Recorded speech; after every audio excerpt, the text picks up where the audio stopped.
Mi último turno terminó con el chirrido del acero y un dolor ardiente que me atravesó el brazo. Cuando recuperé la conciencia, estaba tendido en una fría habitación blanca del hospital, con un lado del cuerpo envuelto en vendajes, temblando. Tomé mi teléfono y llamé a mis padres, las únicas personas en las que aún creía poder confiar. Contestaron, guardaron silencio unos segundos y colgaron después de pronunciar una sola frase seca: «No podemos hacer nada por ti». Al principio creí que era solo la frialdad de una familia que nunca me había querido del todo. Hasta que dos desconocidos aparecieron con una gruesa carpeta de documentos y un resultado de prueba de ADN. Dijeron algo que aún recuerdo con absoluta claridad, porque fue en ese momento cuando comprendí que durante más de 30 años había vivido una vida que no era la mía. Me llamo Wyatt Dempsey. No soy del tipo de persona que disfruta hablando de sí misma, pero si estás aquí, lo intentaré. 32 años de vida me han enseñado que, a veces, las peores cosas no ocurren para destruirte, sino para obligarte a enfrentar la verdad, por dolorosa que sea. No sé a dónde te llevará esta historia, pero para mí comenzó una tarde fría y lluviosa en los suburbios de Radford, Illinois, donde todo en mi vida se vino abajo en un solo instante.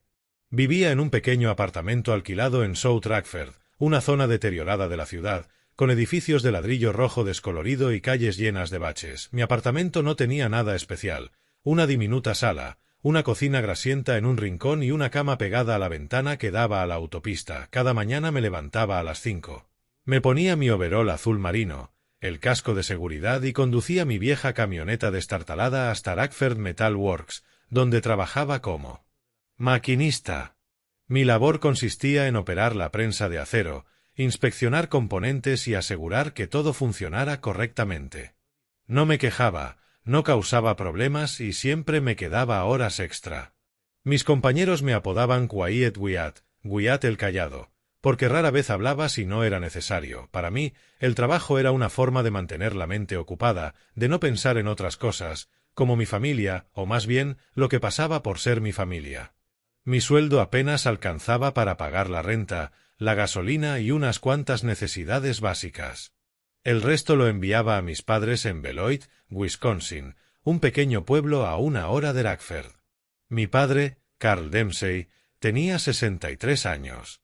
Era un supervisor industrial retirado que vivía en una casa de 2 pisos, impecable, con una cerca blanca y el césped perfectamente cortado. Era un hombre rígido, frío, que siempre repetía: «Un hombre debe levantarse por sí mismo. No esperes ayuda de nadie». Escuché esas palabras desde niño, y quizá por eso aprendí a no pedir ni suplicar. Pero a veces me preguntaba si alguna vez me vio realmente como un hijo, o solo como una deuda que debía saldar. Mi madre, Lorraine Dempsey, tenía 59 y administraba una pequeña tienda de artículos para el hogar en el centro de Beloit. Los vecinos la adoraban, siempre la elogiaban por su amabilidad, su sonrisa brillante y su carácter servicial. Para mí, en cambio, era un enigma imposible de resolver. Cada vez que la visitaba me hacía unas pocas preguntas corteses, pero su mirada siempre me dejaba la sensación de que le debía algo, como si mi sola existencia fuese una carga que debía soportar. No la culpaba. Solo intentaba mejorar, con la esperanza de que algún día me mirara sin ese peso en los ojos. Luego estaba Cole, mi hermano menor, 3 años más joven. Cole era el tipo de persona imposible de ignorar: alto, hablador, siempre riendo y gastando dinero como si no tuviera fin.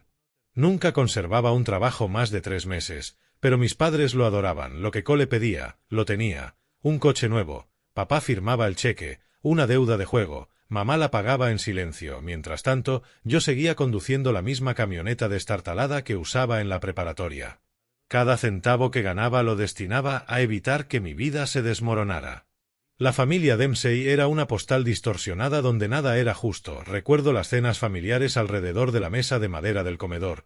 Cole hablaba sin parar de algún negocio improvisado, y mis padres lo escuchaban como si estuviera reinventando la rueda. Yo podía contarles que llevaba un mes trabajando horas extra para reparar una máquina en la fábrica, y mi padre apenas asentía con indiferencia, mientras mi madre me lanzaba una mirada que decía: «¿Y eso qué se supone que demuestra?».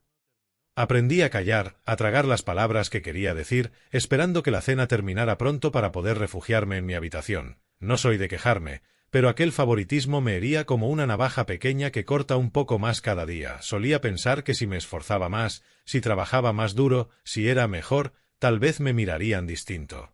Pero con los años comprendí que, hiciera lo que hiciera, siempre sería una sombra borrosa en sus ojos. Cole era la luz, yo solo estaba ahí para rellenar el fondo. Aquella tarde llovía con fuerza. Las gotas golpeaban el techo de hojalata de la fábrica, marcando un ritmo constante que ahogaba el ruido de las máquinas. Era mi último turno. Estaba revisando una vieja prensa de acero que había fallado varias veces la semana anterior. Mi compañero Jimmy me gritó por encima del estruendo: «Wyatt, ¿ya terminaste de revisar?» «El turno casi acaba», asentí, me limpié el sudor de la frente y me incliné para inspeccionar el eje de la máquina. Algo no estaba bien. La varilla de acero estaba atascada, provocando que la máquina temblara con violencia. Metí la mano para desatascarla, pensando que solo tomaría un segundo. Entonces todo ocurrió demasiado rápido. Un chasquido seco retumbó como si el mundo explotara. La máquina cobró vida de golpe, el eje girando a una velocidad aterradora.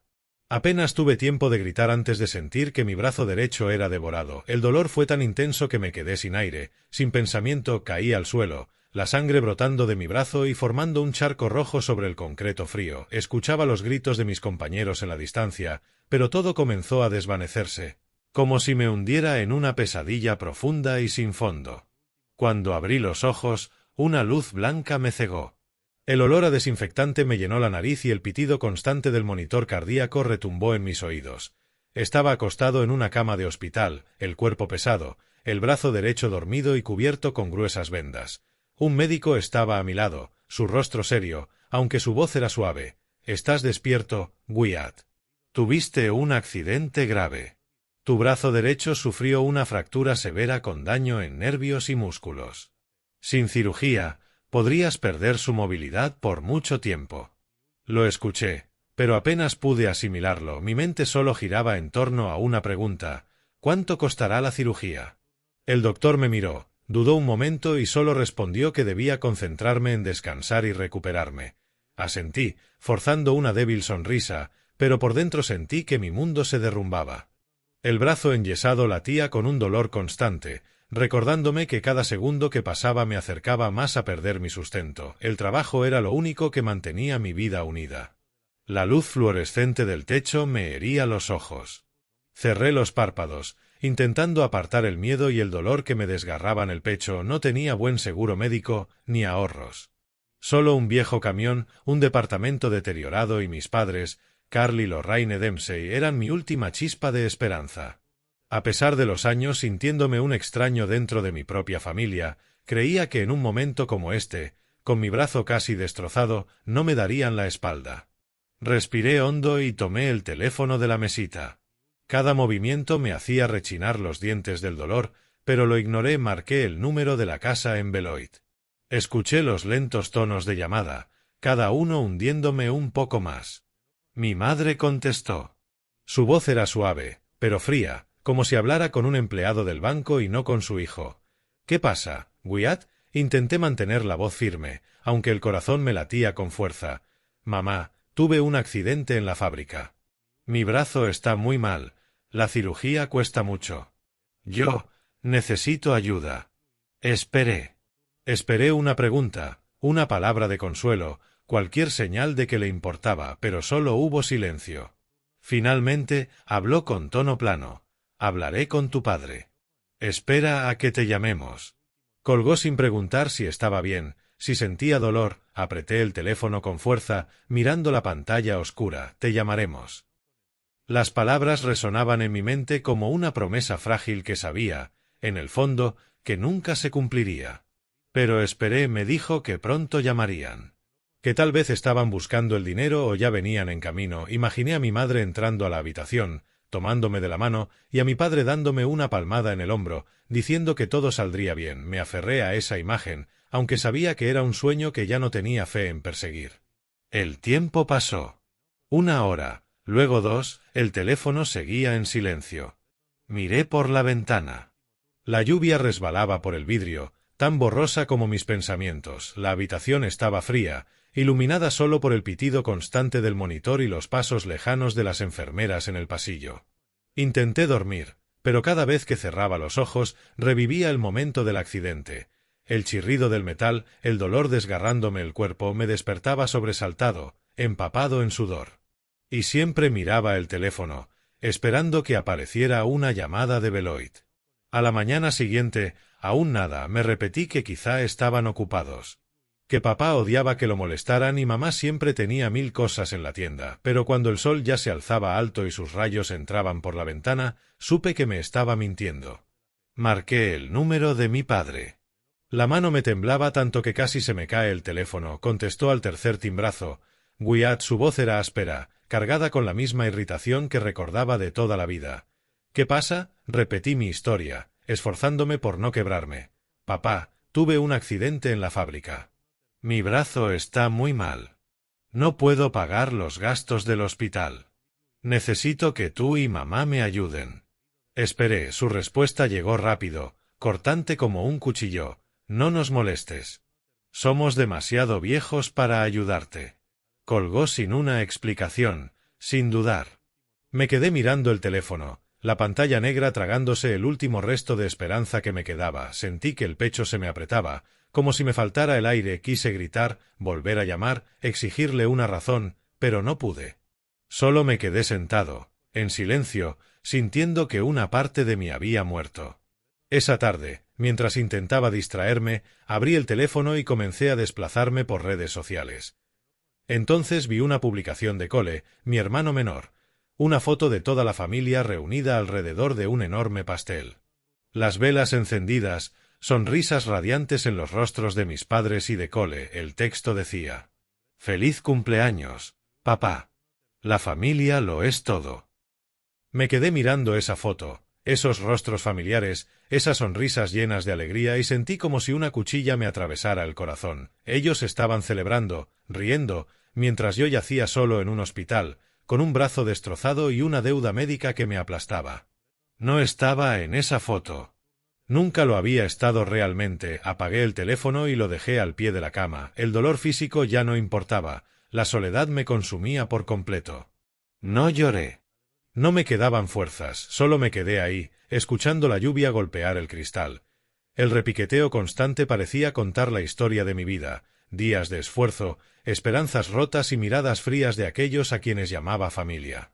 Recuerdo cuando era niño, tendría unos 5 o 6 años, mamá cocinaba, el aroma a puré de papas y carne guisada llenaba la cocina. Yo estaba cerca, sosteniendo el borde de la mesa, orgulloso porque había puesto los platos sin romper nada. Esperaba una sonrisa, una palabra amable. Ella solo me miró de reojo y dijo con dulzura en la voz, pero filo en las palabras: «Wyatt, ¿por qué eres tan lento? Deberías haber terminado hace rato». Bajé la cabeza, colocando los platos en silencio, sintiendo que había cometido algún error que no entendía. Papá era diferente.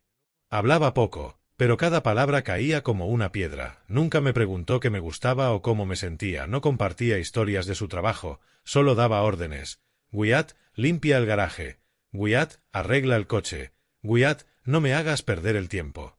Yo obedecía, porque cualquier retraso bastaba para que su mirada helara la habitación entera. Una vez derramé un vaso de agua durante la cena. Solo eso. Papá se levantó furioso, como si hubiera cometido un crimen imperdonable. «Inútil. ¿No puedes hacer nada bien?». Me obligó a arrodillarme en el garaje durante 3 horas, rodeado de cajas viejas y del olor penetrante a aceite. Me arrodillé allí, temblando, sin atreverme a llorar, porque sabía que llorar solo lo haría más enojado. Mientras tanto, Cole, mi hermano menor, parecía vivir en un mundo completamente distinto. Cuando Cole cometía un error, todo se pasaba por alto. Rompió el jarrón favorito de mamá y ella solo se rió, le revolvió el cabello y dijo: «Está bien, cariño. La próxima vez ten cuidado». Cole perdió su bicicleta nueva y papá solo se encogió de hombros, comprándole otra la semana siguiente. Cole era la luz en esa casa mientras yo solo era una sombra tenue, haciendo todo en silencio para no ser notado, para no ser culpado. Mis cumpleaños eran la prueba más clara de esa diferencia. Recuerdo mi 8º cumpleaños, esperando con ansias un regalo. Cualquier cosa, un coche de juguete, un libro o incluso un abrazo. Pero cuando entré a la sala, mamá me dio un suéter viejo y desteñido que olía a humedad. Es de Coles, ya no lo usa nadie. Úsalo por ahora, dijo. Tomé el suéter, forzando una sonrisa, pero por dentro me sentí vacío. No hubo pastel, ni velas, ni palabras de celebración. Mientras tanto, los cumpleaños de cole eran siempre un evento grandioso. La casa brillaba con globos, la mesa rebosaba de dulces y mis padres sonreían radiantes, tomando fotos de él con regalos caros. Yo me quedaba en un rincón, fingiendo estar ocupado, pero realmente escondía las lágrimas que se acumulaban en mis ojos. A medida que crecí, busqué formas de agradar a mis padres. Pensé que si era lo suficientemente bueno, obediente y trabajador, me verían de otra manera. En la secundaria, quise unirme al equipo de fútbol. Soñaba con tardes corriendo en el campo, escuchando vítores, sintiendo que pertenecía a algún lugar. Pero cuando le conté a mamá, ella soltó una risa apagada, con los ojos fríos. Fútbol. Eso es para niños de familias acomodadas. Wyatt, deberías trabajar en el taller de autos. Gana algo de dinero. No discutí porque sabía que era inútil. Así que pasé mis tardes después de la escuela en el taller, con las manos manchadas de grasa, mientras Cole estudiaba en la universidad de la ciudad, totalmente financiado por mis padres, presumiendo ante los familiares que era el orgullo de la familia. Cada vez que volvía a casa, intentaba hacer cosas para ser notado. Arreglaba la plomería, cortaba el césped, repintaba la cerca, esperando al menos una vez escuchar un gracias o ver una señal de aprobación. Pero papá permanecía en silencio, y mamá me miraba como si mis esfuerzos fueran solo obligaciones, no dignos de elogio. Aprendí a soportar, tragando mi decepción, diciéndome que si insistía lo suficiente, algún día realmente me verían como su hijo. El recuerdo más doloroso que me persigue es la noche después de mi graduación de la secundaria. Estaba en el porche, sosteniendo mi diploma, lleno de orgullo y esperanza. Había trabajado duro, estudiado día y noche para obtener buenas calificaciones, pensando que esta vez mis padres me verían diferente. Pero desde dentro de la casa, la música sonaba a todo volumen. Cole estaba haciendo una fiesta con sus amigos, su risa llenando el aire. Las luces de la sala se derramaban hacia el patio. Nadie salió a verme. Nadie preguntó por mi diploma. Nadie me felicitó. Me quedé allí bajo la débil luz del farol, mi sombra proyectada en el suelo. El aire de la noche era frío, pero no tan frío como la soledad que aplastaba mi corazón. Ahora, acostado en esta cama de hospital, esos recuerdos vuelven como una sentencia dictada hace años. Nunca fui realmente su hijo a sus ojos. Lo que yo llamaba familia era solo un cascarón vacío, uno que intenté llenar con esperanzas feudales. Cerré los ojos, sintiendo como las lágrimas caían por mis mejillas. No por el dolor en mi brazo, no por la enorme factura del hospital. Lloraba por una verdad que había intentado evitar durante 30 años. Quizá durante toda mi vida, nunca había sido realmente amado. Abrí los ojos y miré por la ventana. La lluvia seguía cayendo constante, como una canción fúnebre sobre mi vida. En esta fría habitación me sentía un niño perdido, sin saber dónde pertenecía. Mis padres me habían abandonado, no solo hoy, sino hace mucho tiempo. Y yo, a pesar de intentarlo toda mi vida, aún no había encontrado un lugar al que llamar hogar. Habían pasado varios días desde que mi padre colgó con esas frías palabras: «No nos molestes». Ya no esperaba ninguna llamada. El teléfono yacía silencioso al pie de la cama, un objeto sin vida, recordándome que todo el mundo parecía haberme dado la espalda. Mi brazo derecho, envuelto en un yeso, todavía dolía, pero apenas lo sentía. El dolor físico no se comparaba con el vacío que devoraba mi corazón. Me quedaba mirando el techo, tratando de no pensar, pero los recuerdos surgían como olas implacables rompiendo contra la orilla. Esa mañana, un débil rayo de sol se filtraba por la ventana, iluminando con suavidad el frío piso de azulejos de la habitación. Escuché los pasos de la enfermera, el tintineo de su bandeja mientras cambiaba mis vendajes. Cada vez que tocaba mi brazo, apretaba los dientes, pero no gritaba. Estaba acostumbrado a soportar.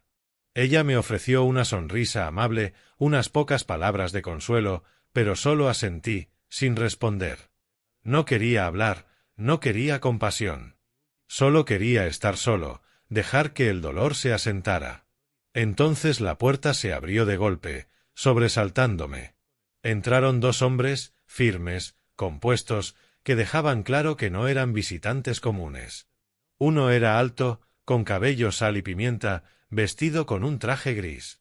El otro, más joven, llevaba una delgada pila de documentos. Se presentaron como agentes del FBI y del Departamento de Policía de Radford. Mi corazón latía con fuerza, la confusión me invadía. Pensé que quizás estaban allí por el accidente en la fábrica, alguna investigación de rutina sobre seguridad laboral. Pero sus ojos, especialmente los del hombre mayor, llevaban algo que me inquietaba. «Usted es Wyatt Dempsey, ¿correcto?», preguntó el hombre de cabello sal y pimienta, con voz profunda y clara. Asentí, intentando mantener la calma a pesar de la tormenta que se desataba en mi interior. Me pidieron confirmar información básica, fecha y lugar de nacimiento, nombres de los padres, número de seguro social. Respondí, con la voz apagada por días de poco uso. Tomaron notas, asintieron, pero no dijeron nada más. El aire en la habitación se volvió denso, como si algo trascendental estuviera por suceder. El hombre más joven colocó la pila de documentos sobre la mesa, me miró un instante y habló con un tono extrañamente calmado. «Señor Wyatt, estamos aquí para tratar un asunto relacionado con sus registros de ADN». Fruncí el ceño, confundido. ¿ADN? No había hecho nada que justificara un análisis de ADN. Quise preguntar, pero la garganta se me apretó. El hombre mayor continuó. Cuando el hospital envió su muestra de sangre a las autoridades federales de salud para verificar el seguro, su ADN fue automáticamente comparado con el Sistema Nacional de Identificación y coincidió con un caso de secuestro de un niño ocurrido hace más de 30 años en Nueva York. El mundo a mi alrededor pareció detenerse. Escuché sus palabras, pero sonaban lejanas, amortiguadas, como si vinieran de otro mundo. «Secuestrado hace 30 años. ¿Nueva York?». Negué con la cabeza, buscando una explicación lógica. «Deben estar equivocados», dije, con voz temblorosa. «Nací aquí, en Radford. Mis padres son Carl y Lorraine Dempsey. No tengo nada que ver con Nueva York». El hombre de cabello sal y pimienta no respondió de inmediato. Abrió la carpeta, sacó una hoja y la deslizó hacia mí. Era una impresión con una foto en blanco y negro de un niño de aproximadamente 2 años. Grandes ojos marrones, cabello rizado y una sonrisa inocente. Mi corazón se detuvo. Ese rostro era idéntico al mío de niño. No era de los viejos álbumes que mi madre guardaba. Debajo de la foto, un texto en negrita decía: «Wayne Whitmore, hijo desaparecido del empresario Nathaniel Whitmore y su esposa Vivian Whitmore». Mi sangre se heló. «Wayne Whitmore», murmuré, como si el nombre fuera un hechizo de otro mundo. El hombre joven habló, su voz suave pero segura.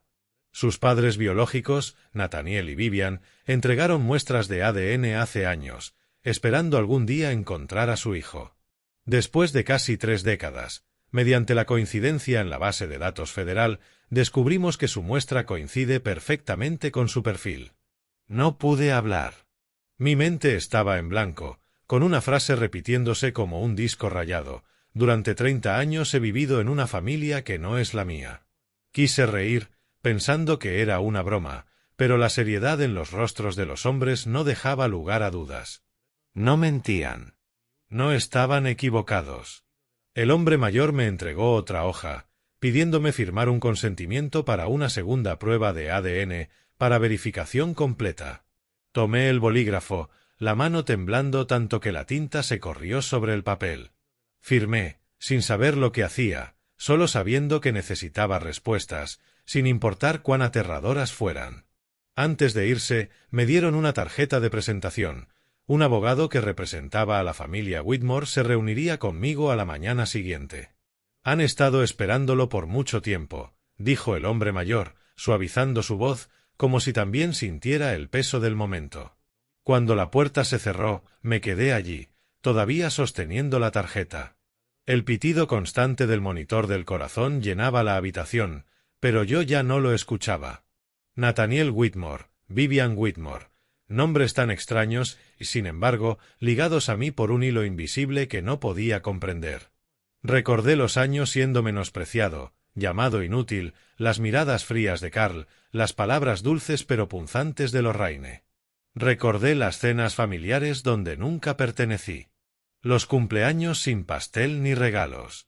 Todas las injusticias, el dolor que soporté, ahora destacaban como un cuadro dibujado con cruel verdad. No pertenecía a la familia Dempsey. Nunca había pertenecido. La tarjeta del abogado de los Whitmore permanecía en mi mano, con los bordes arrugados de tanto apretarla. Observé las letras diminutas bailar frente a mis ojos. No podía dormir esa noche. El pitido del monitor se mezclaba con el sonido de la lluvia. Pero solo me hacía sentir más perdido. ¿Quién era yo? Wyatt Dempsey, el maquinista de Lackford, o Wayne Whitmore, el niño secuestrado de Nueva York? La pregunta se clavó en mi mente, sin respuesta. A la mañana siguiente, un débil sol se filtraba por las cortinas, iluminando el frío piso de azulejos. Intentaba comer un sándwich que me trajo la enfermera cuando la puerta se abrió. Entró un hombre de unos 50 años, traje azul marino impecable, cabello perfectamente peinado, ojos agudos pero no fríos. Se presentó como James Harley, abogado de la familia Whitmore. Tenía una gruesa pila de documentos y su voz, aunque calmada, llevaba un peso que me hizo incorporarme instintivamente. Señor Wyatt, comenzó, tono profundo y claro. La segunda prueba de ADN lo ha confirmado. Usted es Wayne Whitmore, el hijo perdido de Nathaniel y Vivian Whitmore. La coincidencia es absoluta, sin margen de error.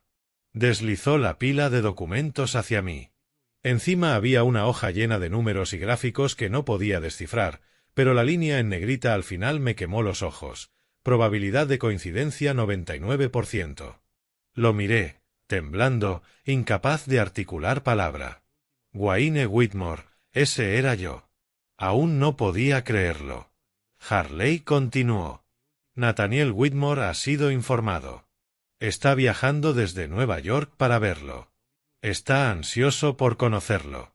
Su voz se suavizó, como si entendiera que esas palabras no eran solo información, sino una bomba que destrozaba mi mundo entero. Asentí sin decir nada. No sabía qué decir. Conocer a mi verdadero padre, un hombre que nunca supe que existía. Me sentía al borde de un precipicio, sin saber hacia dónde dar el siguiente paso. Esa tarde, la puerta se abrió de nuevo. Esta vez no era la enfermera ni el abogado. Era un hombre mayor, cabello plateado, abrigo gris de lana, ojos marrones profundos llenos de emoción. Antes de que pudiera hablar, se presentó Nathaniel Whitmore, mi padre biológico. Se acercó unos pasos, su mirada detenida como si memorizara cada detalle de mi rostro. Lo miré, el corazón latiendo con fuerza, la mente en un torbellino. Quise llamarlo papá, pero la palabra se quedó atorada en mi garganta. Para mí, aún era un extraño, aunque sus ojos parecían decir otra cosa. Wayne, dijo suavemente, con la voz temblorosa. Se sentó en la silla junto a mi cama, manos entrelazadas como conteniendo su emoción. Lo observé, buscando en su rostro algo familiar, alguna pista de quién realmente era. Pero solo vi sus ojos enrojecidos, reflejando un dolor y una esperanza que no podía comprender del todo. El señor Harley, en la esquina de la habitación, comenzó a explicar. Lo que dijo destrozó todo lo que creía saber de mi vida. Hace 30 años, cuando yo, Wayne Whitmore, tenía 2 años, fui secuestrado de la casa de mis padres en Albany, Nueva York. 3 días después, La primera llamada de rescate exigía $500,000. Mis padres, Nathaniel y Vivian, pagaron, pero no me devolvieron. 6 meses después, otra llamada pedía 1 millón. Pagaron de nuevo, aferrándose a la esperanza de que aún estaba vivo.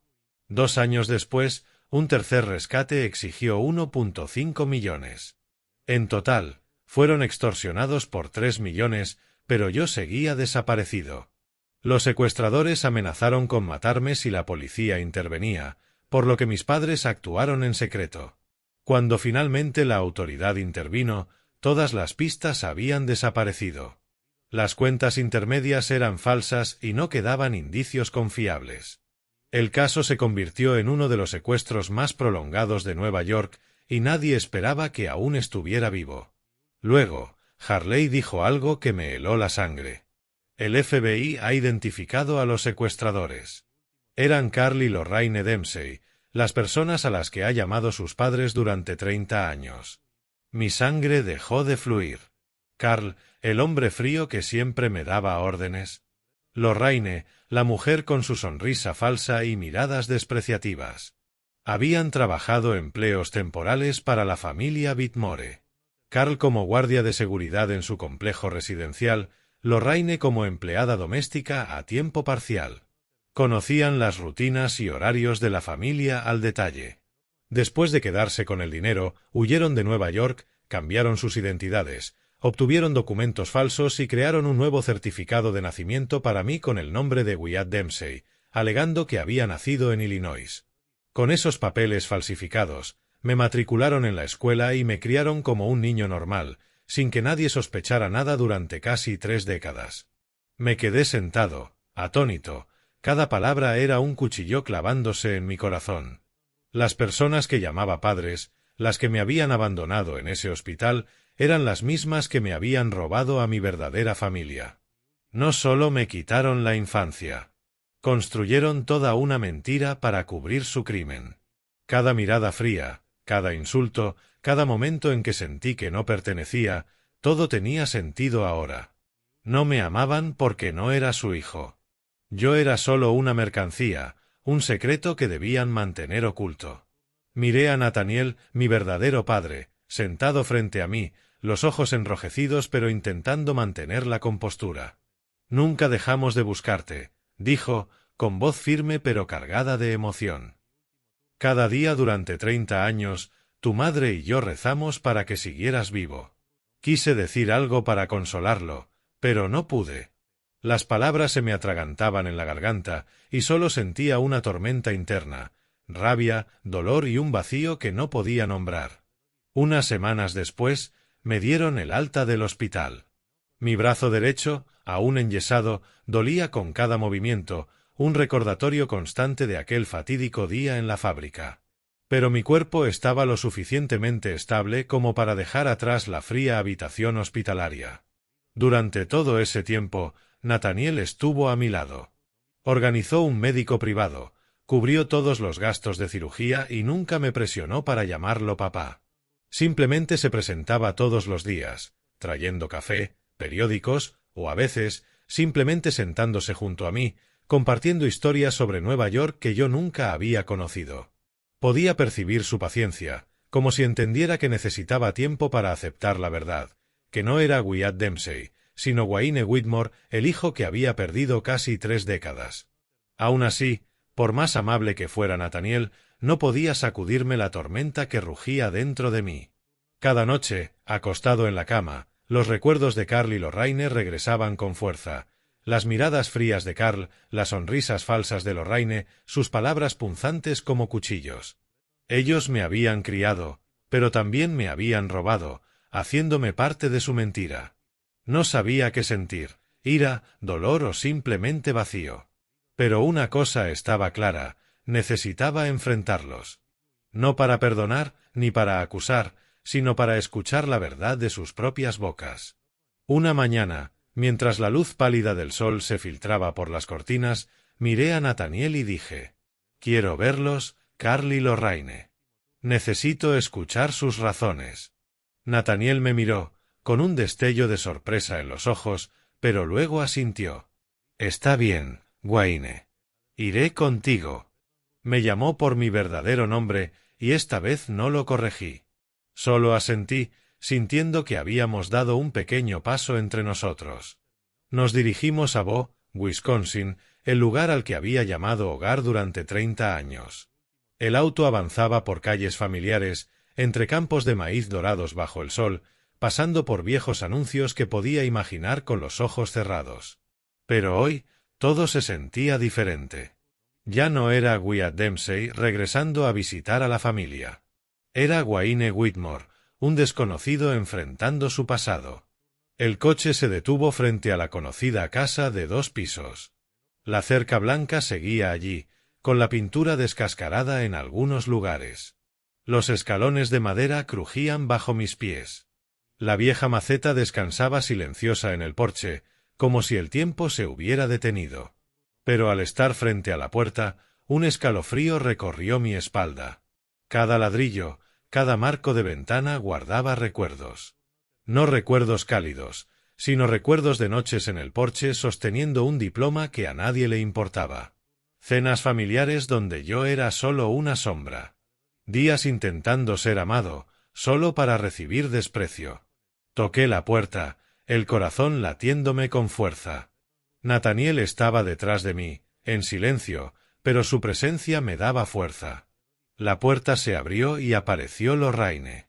Se quedó congelada, con los ojos abiertos como si hubiera visto un fantasma. «Wyatt», susurró, con voz temblorosa. Antes de que pudiera responder, Carl salió de la sala, sus ojos cansados y fríos como siempre. Pero esta vez no aparté la mirada. Los enfrenté, y por primera vez vi un destello de miedo en sus ojos. Entramos al salón. El aire era pesado, tan denso que podía escuchar el tic-tac del reloj de pared, cada segundo estirándose hasta la eternidad. Nathaniel habló primero, con voz calmada pero firme. «Seguro me recuerdan. Soy Nathaniel Whitmore, el padre biológico del niño que criaron durante 30 años. Estoy aquí solo para escuchar la verdad». No mencionó a la policía ni hizo amenazas, pero sus palabras tenían un peso que Carl y Lorraine no pudieron ignorar. Permanecieron en silencio durante mucho tiempo. Me senté, mirando alrededor, la mesa del comedor donde solía sentarme, la estantería que una vez reparé.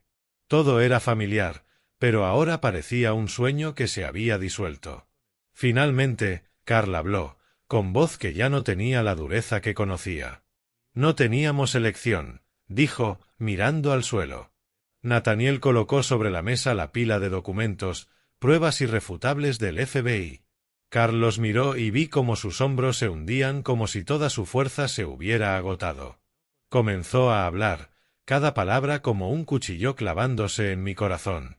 Admitió el secuestro, las 3 demandas de rescate, los $3 millones en total. Lo habían planeado meticulosamente, aprovechando su conocimiento de la familia Whitmore para cometer el crimen. Tras tomar el dinero, huyeron de Nueva York, cambiaron de identidad y falsificaron un certificado de nacimiento para mí como Wyatt Dempsey, alegando que había nacido en Illinois. Lorraine comenzó a llorar, sollozando y diciendo que al principio se preocupaba por mí por miedo, temiendo que si no me mantenían a salvo, Carl sería expuesto. Pero con el tiempo, cada vez que me veía, sentía su culpa. Una culpa demasiado pesada para enfrentar. Para sobrellevarla, se volvió fría, controladora y desdeñosa, como si culparme a mí aliviara su dolor. Carl era distinto. Para él, yo era la prueba viviente de su crimen, una amenaza que debía mantener oculta hasta el último día de su vida. Escuché, pero sentí que ya no era yo mismo. Cada palabra que pronunciaban desnudaba mis recuerdos de infancia, revelando una verdad cruda. Yo era solo una herramienta, un secreto, una mentira. Miré alrededor de la casa, todo familiar y a la vez completamente extraño. Me levanté, con voz baja y firme. Si alguna vez me hubieran amado de verdad, me habrían dicho la verdad hace mucho. En cambio, me dejaron vivir en una mentira. Lorraine estalló en llanto, tratando de acercarse, pero yo retrocedí. Carl bajó la cabeza, evitando la mirada de Nathaniel. Nathaniel permaneció detrás de mí, en silencio, pero sus ojos decían todo: el dolor de casi 3 décadas de espera, pérdida y finalmente encontrar a su hijo. La conversación se prolongó, tensa, cada palabra y cada silencio cortando más profundo en el pasado de los 4 que estábamos en la sala. El aire era denso, como si el mundo entero contuviera la respiración. El tic-tac del reloj solo amplificaba la tensión. Miré a Carl y Lorraine, las personas que alguna vez llamé padres, y sentí un abismo insalvable entre nosotros. Ya no eran quienes me criaron. Eran los que me robaron, haciéndome parte de su mentira de 30 años. Quise preguntar más, entender cómo pudieron ser tan crueles. Pero antes de que pudiera hablar, un sonido agudo desde afuera rompió el silencio. El chirrido de freno seguido de luces rojas y azules iluminando las paredes del salón. Carl se estremeció, con los ojos llenos de pánico. La primera vez que veía su dureza habitual flaquear. Lorraine palideció, aferrándose al borde de su camisa, como intentando sujetarse a algo antes de que se le escapara. Supe que este momento era inevitable. Nathaniel permaneció firme detrás de mí, con la mirada segura, su resolución clara. «Agentes federales, abran la puerta», ordenó una voz desde el patio, afilada como un cuchillo. Las luces de los coches de policía inundaron la sala, iluminando los rostros de los 4 presentes. 2 criminales, un padre que había esperado 30 años y yo, un hijo cuyo pasado había sido robado. Miré a Lorraine, con lágrimas corriendo por su rostro. Pero esta vez no sentí nada, ni rabia, ni compasión, solo un frío vacío en el pecho. La puerta se abrió y 3 agentes del FBI entraron, 2 con chaquetas negras y el tercero sosteniendo un grueso expediente. Ordenaron a todos permanecer en sus lugares. Sus voces no dejaban espacio para resistencias. Carl quedó paralizado, las manos colgando sin fuerza. Lorraine cayó en una silla, cubriéndose el rostro con las manos temblorosas, sus sollozos entrecortados. Un agente leyó la orden de arresto, firme y clara. Carl Dempsey, Lorraine Dempsey, quedan arrestados por secuestro, extorsión interestatal y fraude de identidad. Me quedé en silencio, observando cómo los esposaban frente a mis ojos. Lorraine buscaba mi mirada, suplicando un resto de compasión. No respondí. Solo los miré. Las personas que me enseñaron a sostener un martillo, que cocinaban mis cenas, que fueron todo lo que llamé familia, ahora eran criminales llevados bajo las luces rojas y azules. No sentí alivio ni tristeza. Solo un vacío, como si una parte de mí se hubiera borrado. Nathaniel y yo fuimos llevados a la oficina local del FBI para colaborar con la investigación. En la sala de interrogatorios, los agentes presentaron pruebas irrefutables, registros bancarios de transacciones millonarias, documentos de identidad falsificados, fotos de Carl y Lorraine de hace 30 años y una cronología detallada de las 3 demandas de rescate. Todo coincidía perfectamente con los archivos del caso de décadas atrás.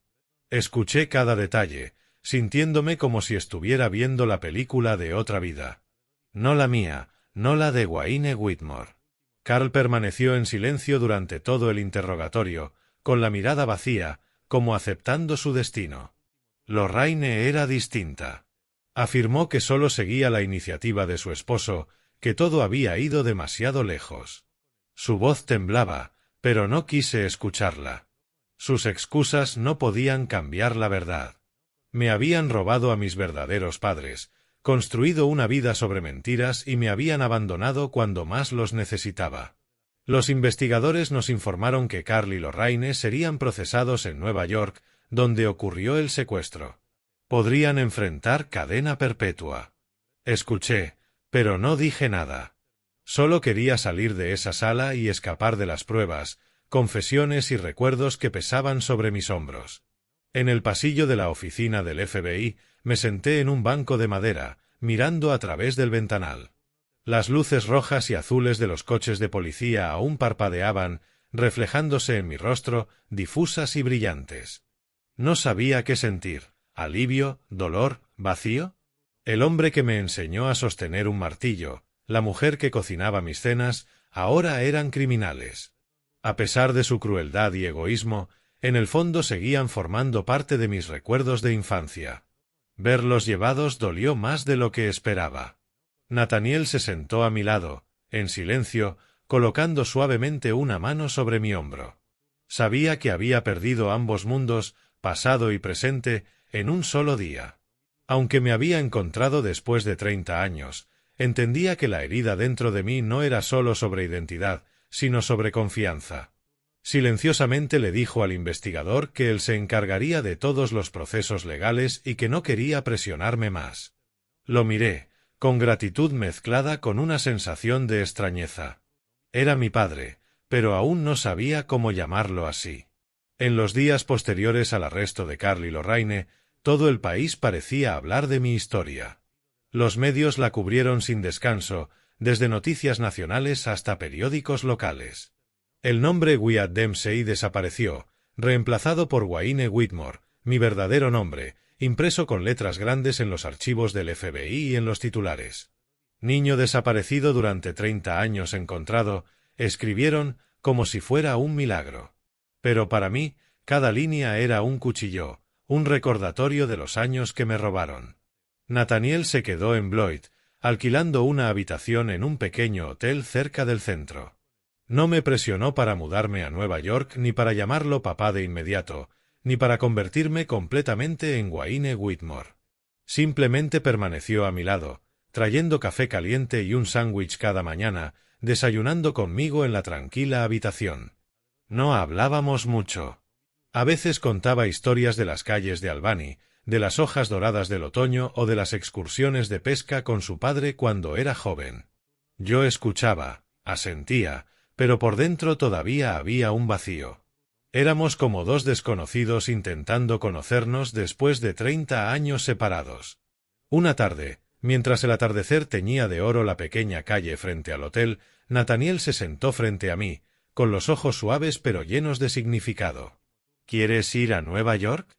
—preguntó, con voz suave como la brisa. Tu madre y tu hermana aún te esperan. Guardé silencio, mirando por la ventana las hojas secas girando en la acera. No estaba seguro de estar listo. Nueva York, la familia Whitmore, todo aún era un mundo extraño. Pero en el fondo, sabía que debía enfrentarlo. No solo a ellos, sino a mí mismo. Finalmente, asentí. Quiero conocerlos, dije, con voz temblorosa. Nathaniel sonrió, leve pero cálida.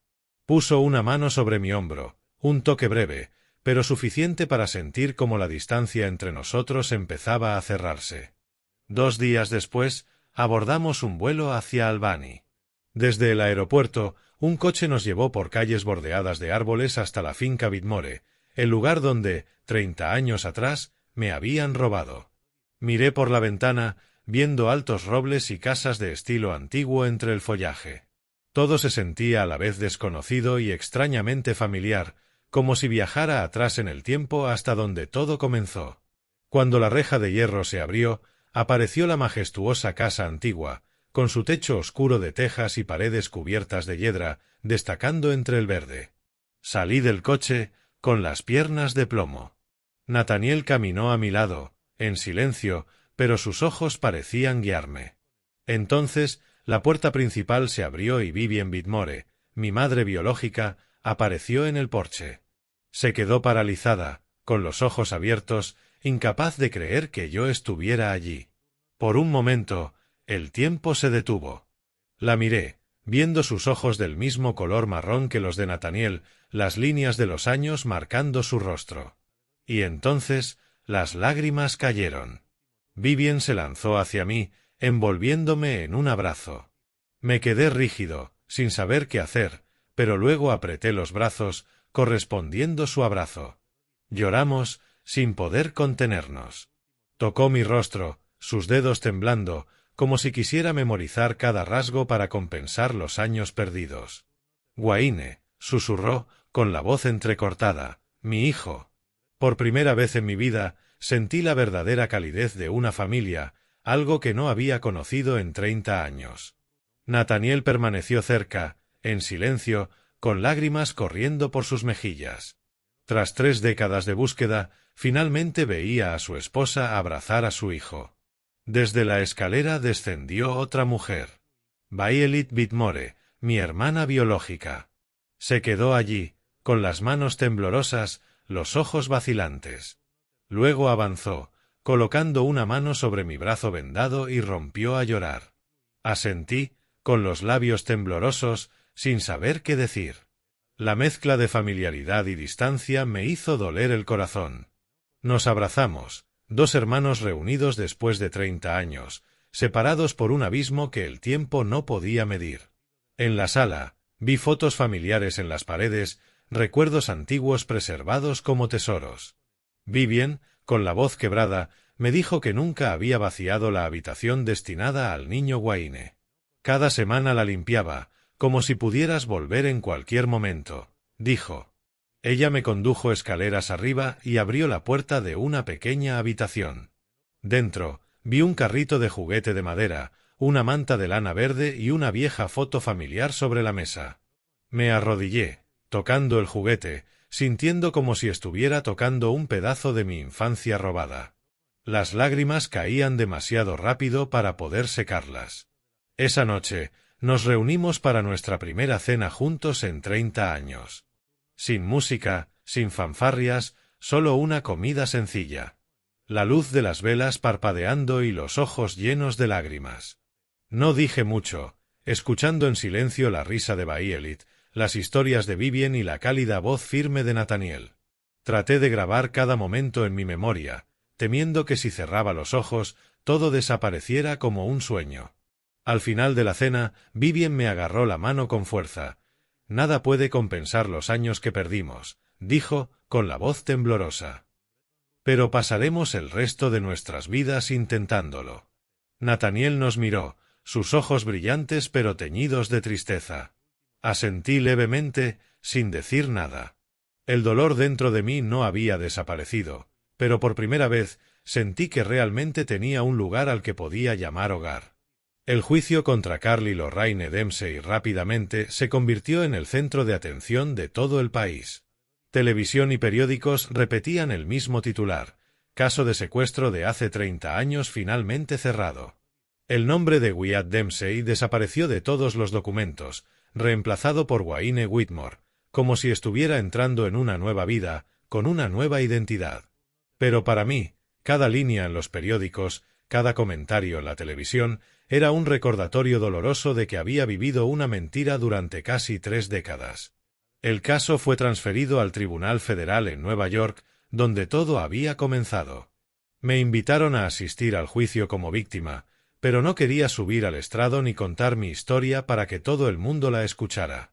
Me senté en silencio en la galería, con la mirada vacía, sin sentir odio ni lástima. Carly y Lorraine estaban a unos metros de mí, pero parecía que pertenecieran a otro mundo. Carl, con su cabello plateado y rostro envejecido, mantuvo la cabeza baja durante todo el juicio. Lorraine, con los ojos hinchados, secaba constantemente sus lágrimas. Los miré, pero no sentí nada. Ni enojo ni dolor, solo un vacío indescriptible. El tribunal anunció los hallazgos de la investigación. Carl fue identificado como el cerebro del plan, organizando las llamadas de rescate y desviando más de $10 millones a través de cuentas falsas. Lorraine era cómplice, ayudando a encubrir el crimen y criando a un hijo bajo una identidad falsa durante 30 años. Ambos fueron acusados de secuestro, extorsión interestatal, fraude de identidad y obstrucción a la justicia. Tras 3 meses de juicio, se emitió el veredicto.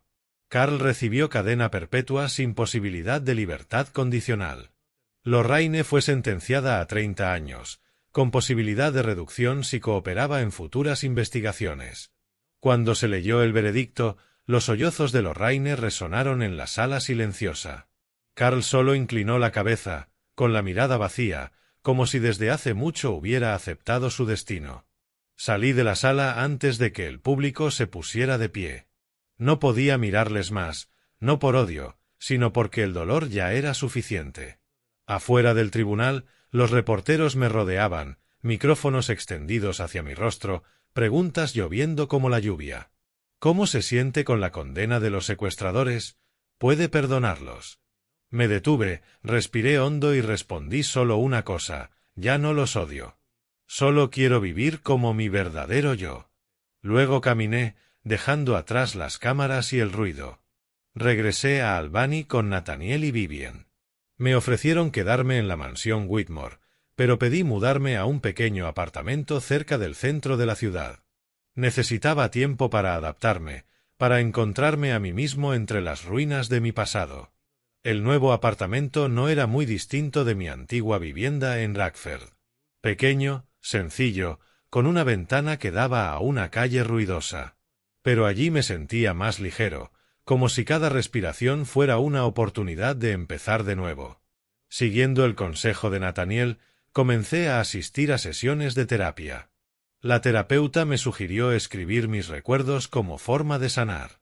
Pasé horas en la mesa de la cocina reconstruyendo momentos fragmentados: los años en Blois, las miradas frías de Carl, las sonrisas falsas de Lorraine y los primeros momentos cálidos con la familia Whitmore. Cada palabra era un corte, pero también un paso hacia dejar ir el pasado. Aunque heredé una considerable fortuna de la familia Whitmore, vivía como siempre lo había hecho, conduciendo mi propio auto, cocinando mis comidas y trabajando como consultor técnico en un taller local. No usé el apellido Whitmore para obtener un trato especial. Quería mantenerme de pie por mí mismo, como lo había hecho durante los últimos 30 años. Los fines de semana regresaba a la mansión Whitmore para cenar con la familia. Las comidas dominicales de Vivian siempre eran abundantes, el aroma del pan recién horneado y las carnes estofadas llenando la casa. Violet compartía historias de su infancia, creciendo con la sombra de un hermano perdido. Hablaba de las veces que miraba mi antigua habitación, imaginando que aún estaba allí. Nathaniel se tomaba su tiempo para explicarme sobre el negocio familiar, sin presionarme a asumirlo, solo queriendo que entendiera nuestro legado. Escuchaba, asentía y poco a poco sentí una conexión que nunca había tenido. Esa noche me senté en el porche, observando cómo las luces de la ciudad se reflejaban en mi café humeante. Mi vida había completado un círculo, de la oscuridad a la luz. Sabía que nunca olvidaría lo que había perdido, los años robados, el dolor enterrado. Pero también comprendí que la justicia no era solo la sentencia de Carl y Lorraine. La justicia era la oportunidad de vivir nuevamente como mi verdadero yo. Wayne Whitmore, ya no la sombra de nadie. En los días siguientes aprendí a desacelerar, a respirar, a abrazar el silencio. Tal vez, después de 30 años huyendo del pasado, lo más difícil no era perdonar a otros, sino aprender a perdonarme a mí mismo. Una tranquila tarde de otoño me senté en mi pequeño apartamento en Albany, con un cuaderno de la terapeuta frente a mí. Ella me había dicho que escribiera mis sentimientos verdaderos para confrontarlos y sanar. El té a mi lado se había enfriado, y la luz de la calle filtraba su brillo sobre la página en blanco. Tomé el bolígrafo, mis dedos ligeramente temblorosos, y comencé a escribir. Viví 30 años en una historia que no era mía. Pero quizá eso fue lo que más me enseñó el significado de la palabra libertad. Los recuerdos regresaron vívidos y nítidos como una película antigua. Oí el rugido de la prensa de acero en la fábrica. Sentí el dolor quemante en mi brazo. Me vi a mí mismo en la fría habitación del hospital con un teléfono silencioso. Ninguna llamada entraba. Recordé las miradas frías de Carl, las sonrisas falsas de Lorraine y el momento en que Nathaniel me abrazó por primera vez, con la voz quebrada llamándome Wayne. Cada recuerdo era un corte, pero también una pieza del rompecabezas, ayudándome a entender que la vida, a pesar de sus heridas, siempre deja una puerta abierta. Solo hace falta el valor para atravesarla. Seguí escribiendo, cada línea saliendo de mi corazón. La justicia para mí no era ver a Carl y Lorraine ser castigados. La justicia era no dejar que controlaran mis emociones. Elegí perdonar, no porque ellos lo merecieran, sino porque yo merecía paz. El odio, me di cuenta, es una cadena invisible que te ata al pasado. A veces, la única forma de ser libre es dejarlo ir. Dejé ir, no para olvidar, sino para avanzar. para dejar de cargar con los años robados. En el cuaderno escribí sobre la familia.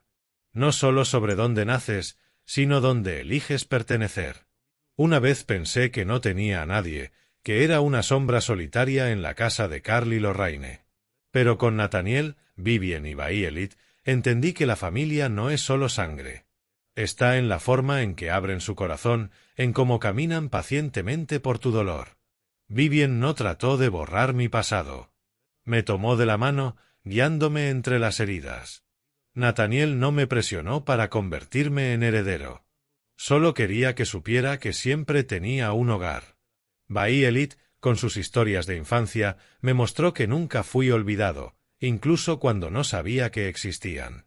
Durante una entrevista tras el juicio, cuando un reportero me preguntó cómo quería ser recordado, respondí: no quiero ser recordado como víctima de un secuestro, sino como un hombre que eligió levantarse para vivir honestamente y con bondad, incluso cuando el mundo le mintió. Esas palabras no eran para aparentar. Eran una promesa a mí mismo. Rechacé la oferta de Nathaniel de asumir un cargo ejecutivo en su empresa. En su lugar, elegí trabajar como asesor comunitario para la Fundación Whitmore, ayudando a niños desaparecidos y víctimas de violencia doméstica. Para mí, ayudarles a encontrarse era la mejor manera de sanar. Un día fui invitado a hablar en una universidad local.